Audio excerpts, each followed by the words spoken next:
With imposition of indefinite economic blockade along Imphal-Dimapur National Highway No. 2 by Committee on Tribal Unity (CoTU), transport of essential items have been badly affected in the state as many goods-laden trucks remain stranded along the highway, unable to pass through Kangpokpi district. CoTU has been demanding the withdrawal of Central Security Forces from Uyokching and other adjoining hills, which share border with Thamnapokpi, Yangangpokpi, Shantikhungbal, Sanasabi, Sabungkhokhuno.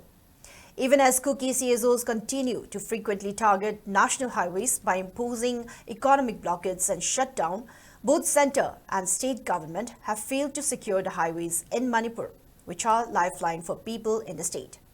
The state, which is constituted by communities such as the Nagas, Meitei Pangal, Nepali, Meitei and other independent tribal communities. Due to the ongoing economic blockade imposed by CoTU, as many as 150 goods-laden trucks carrying essential items have been left stranded in Senapati and Mau areas.